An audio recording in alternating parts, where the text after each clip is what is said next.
All right, so 316 day is in the books, but they also, in addition to Stone Cold Steve Austin being on Monday Night Raw, they also did a Smoking Broken Skull sessions with Stone Cold Steve Austin and Bret the Hitman Hart. Now I was going to do reviews of these various Broken Skull sessions. I just never really got around to. I watched all of them. This Bret Hart one is probably, it's not the worst because the Big Show one is the worst, but even though I think a lot of these, except for the Undertaker story, when he did that conversation, a lot of this stuff is retreads. Like we've heard a lot of these stories before. Like if you watch the Big Show documentary, you've heard a lot of the stories Big Show told. You've heard those stories before. If you've seen his documentary, which I have on DVD, if you have listened to Bret Hart talk at any point in time, or seen Wrestling with Shadows and all that type of stuff, you get the same damn story with Bret Hart when it comes to the Montreal Screwjob. And that's really what this video is going to be about. Because I think we need to stop talking about the Montreal Screwjob. I think we're over it at this point. I think like Bret Hart tells the same exact goddamn story every single time. He does not change. He may add more details, in this particular conversation, he talks about uppercutting Vince McMahon and what his thought process was before the uppercut, which obviously he probably made up just for that particular conversation. I don't think he thought too much into it. I think he was just so riled up he hit him, or he kind of knew he was going to hit him and something like that. And I doubt he put that much thought into whether they was going to stop his arm or not. But that to me. Bret Hart's career being just talking about Shawn Michaels and talking about the Montreal Screwjob. That has to stop. Like Bret did so much in his career. Like we have to really stop just whittling his career down to Montreal and his beef with Shawn Michaels. We have to stop it. They did. I really enjoyed that they kind of touched on doing some of the his WCW run, which they almost never talk about. And it seemed like Bret was not interested in talking about it at that particular point in time. He was not interested in talking about WCW other than calling, saying Bischoff didn't know shit and Bischoff was an idiot and all that type of stuff. But I would have liked for him to go into individual feuds, like his matches with Sting, or he did have a match with Randy Savage in WCW. No one ever talks about that, even though I don't think that match was as good as it could have been. I don't think that anything that he did in WCW was good as it could have been, including the matches with Sting. Bret Hart in WCW is Joe Montana on the Chiefs. Like we always talk about Michael Jordan and the Wizards, so that's kind of cliche. So I'll just say it's like Joe Montana playing for the Chiefs. That is what Bret Hart in WCW was. That is, well, if Tom Brady goes to the Tampa Bay Buccaneers, that's what it would be. He's the franchise player going to play to finish up his career somewhere else and, out of the spotlight. And it's incredibly bogus that it happened that way and that he should have come back and been allowed to go out the way he wanted to. But I did enjoy the conversation overall because they did talk about the often looked over match between Stone Cold Steve Austin and Bret the Hitman Hart at Survivor Series 1996. I fucking love that match. I love that match. I would put that match neck and neck with the WrestleMania 13 match. Now the WrestleMania 13 match, of course, grander stage, a little bit more of a definitive finish with Austin passing out in the sharpshooter, and of the matches that they had, the Survivor Series match is clearly the second best match. But if I want to say Iron Man match so bad, but if the submission match was a 10, I would say that the Survivor Series match is probably a 9, probably a 9.4, because you really got to see if you were not paying attention to Steve Austin at the time, that match made you pay attention to Steve Austin. It showed you that he could be a really, really good character. Now, the worst match that they probably had was likely they had a match after WrestleMania. I don't remember what event it was at, but they did have a match after WrestleMania. and I think it was thrown out. I think it was like a disqualification or some nonsense. But it was around that time where Undertaker was the champion, so it might have been Revenge of the Taker. Because Cold Day in Hell is what Steve Austin got his title shot for, actually winning the Royal Rumble.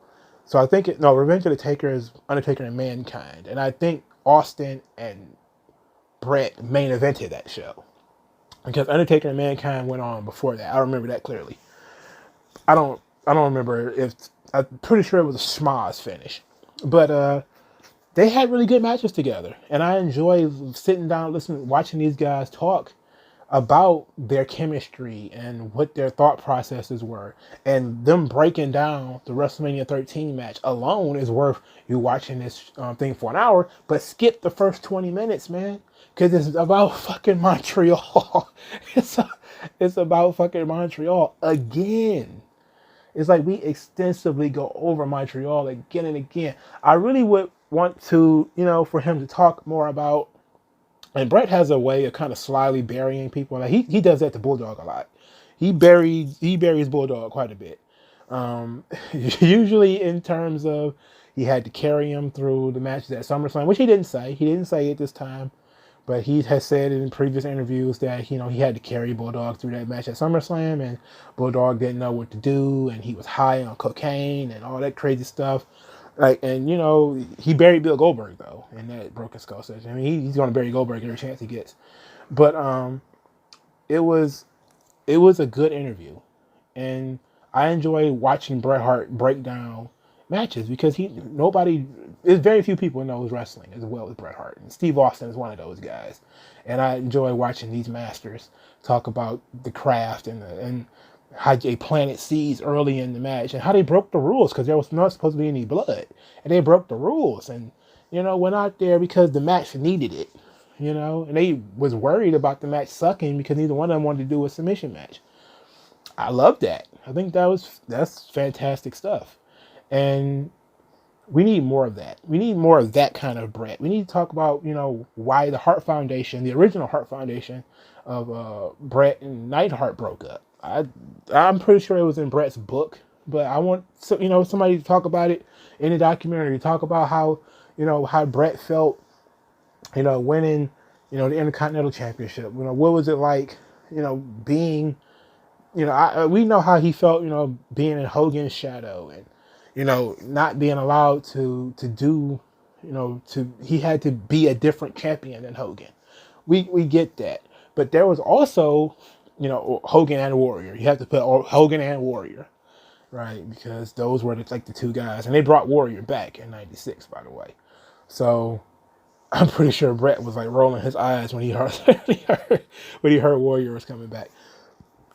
But he never got a chance. Like, just think, Randy Savage was still in the WWF when Bret Hart was the world champion. Randy Savage was still there, and they did not have a match. They did not have a match. And Randy Savage was still in the company. That is crazy to me. And it's even crazier that nobody has ever asked him about that.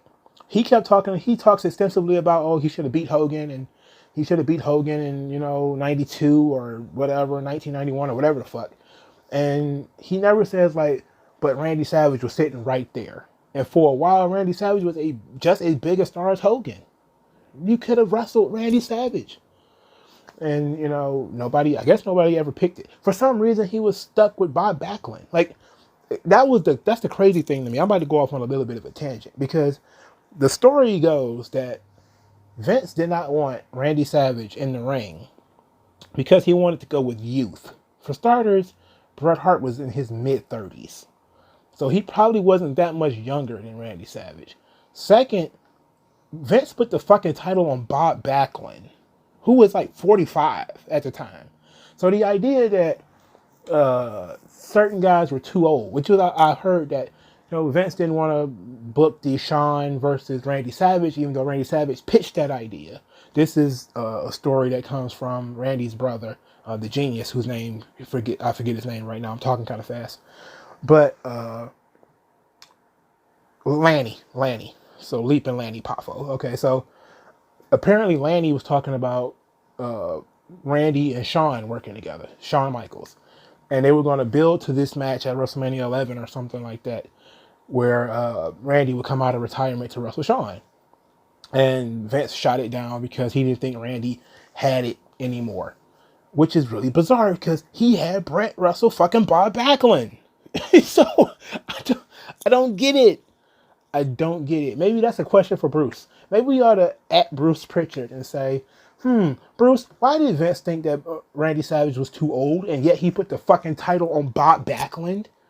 Like, what good was that? Like, I get Bob Backlund was a transitional champion. I get that, okay. I understand the psychology of that.